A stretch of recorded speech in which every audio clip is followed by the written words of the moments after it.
Hey everyone, John here. It's my favorite time of day. It's the time of day I get to check in with you guys and see how you are doing. So, how's your day been going today?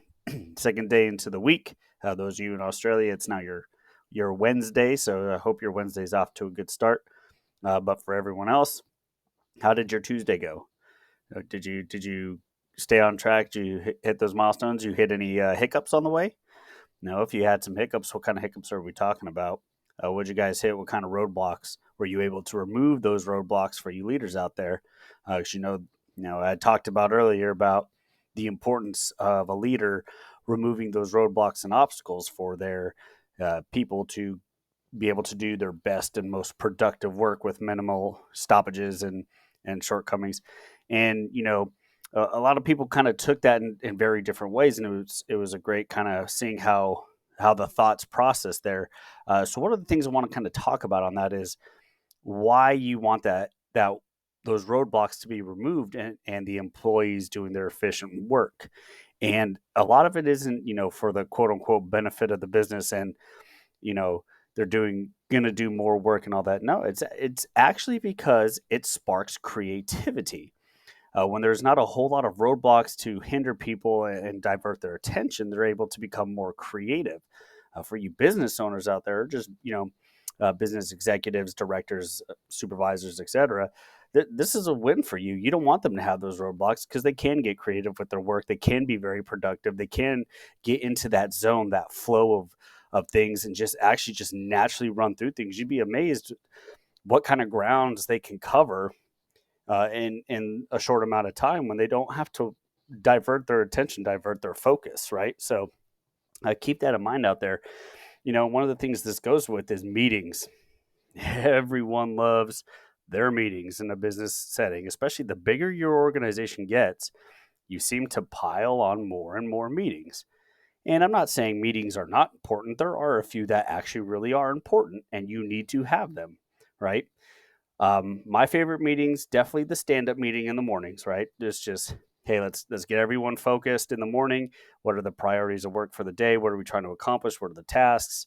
Getting everyone on the equal mindset, especially true for Monday mornings or the start of the week mornings. So everyone's aligned and they understand what's going on. You kind of recap from the week before where you left off. What are the priorities for this week? What are the priorities for the day and the week, and where are we trying to go, and how that ties into the month and quarterly goals. Um, but let's talk about all the other meetings that happen, right?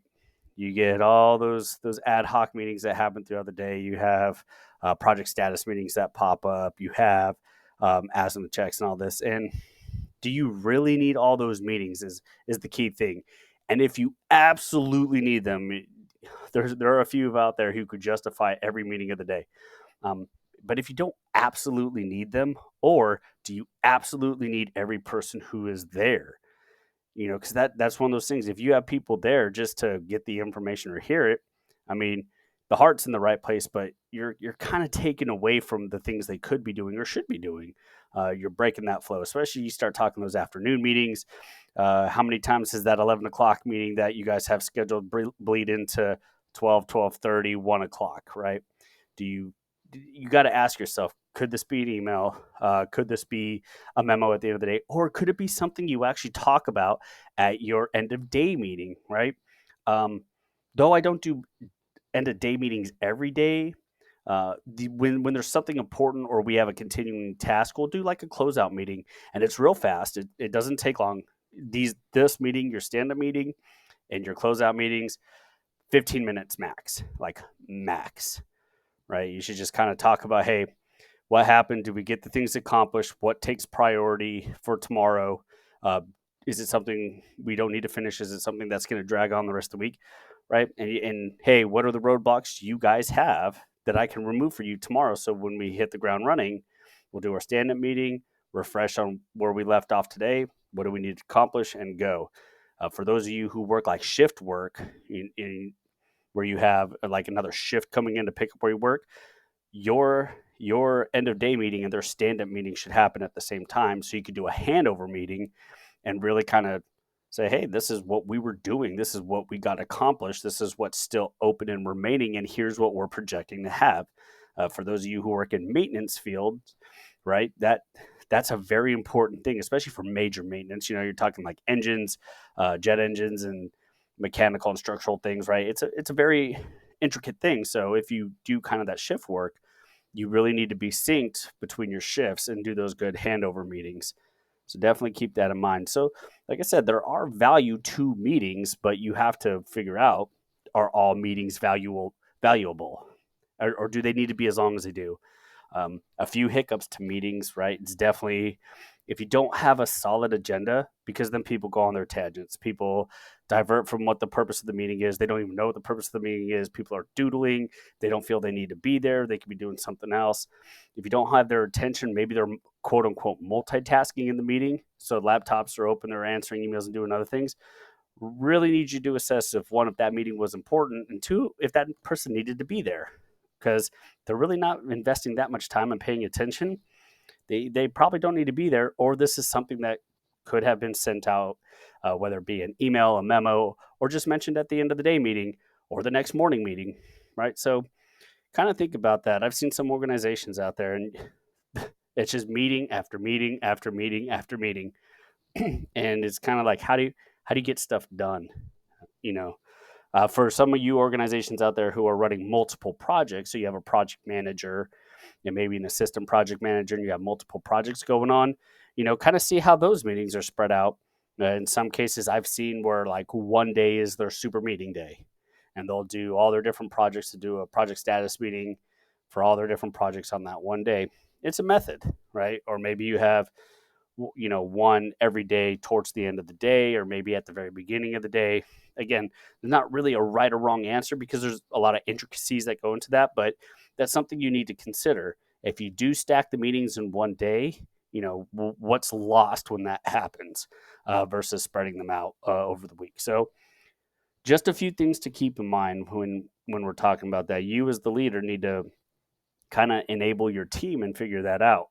The more meetings you can actually kind of drop and get rid of, or put them in like a memo format, or an email, that's what you should be doing, right? Keep your people on task. Or there are a lot of cool resource tools out there that you could just kind of post things on, that you could add taskers to. So you could say, hey, PM over here on this board, you just got tasked with this and this, and they'll get a notification about it, so they can go back to it, or be like, hey, pertinent information in regards to this, and they'll get the notification it's there, and they can go check it out when they are able to. So there are methods, there are tools, but you really need to evaluate what's pertinent and what's actually needed. And again, remember, you as the leader, you got to take care of your folks, and part of taking care of them, as we discussed, giving them that training, giving them all that information, all that stuff, but it's also removing roadblocks and barriers to their job, so they can be productive and they can keep moving forward.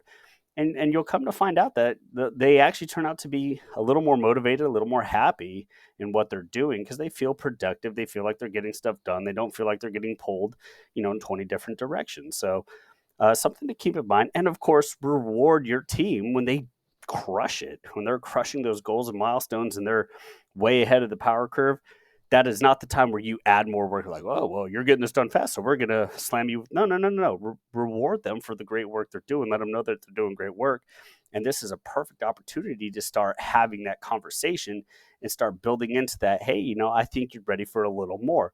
A little more responsibility, a little more workload, and you have those discussions, and you turn it into a learning session, and not just say, "Hey, good job, thanks for getting all this done really fast. Here's a whole lot of work," because you're going to crush your team doing that, and guess what they're going to do? They're not going to put in their best, because they're going to be like, "Oh, yeah, this work has this really cool feature where I do really good and I get more work." So keep that in mind. Take care of your teams out there. They will take care of you. When you take care of them, they will genuinely take care of you, which will genuinely take care of your goals and milestones. All right, guys. Hey, as you know, always here when you need me. Always excited to talk to you guys. I do plan on doing another live event probably tomorrow via Zoom for the check-in. Monday, Wednesdays, and Fridays might be kind of my battle routine. I'm still figuring this out, as you guys know. Made my first attempt yesterday. It was a beautiful disaster, but hey, we keep moving forward. We keep pressing on. We keep learning, and we keep trying new things. But All right, guys, as always here if you need me. Look forward to the discussions and comments that come out of this. And as always, stay good.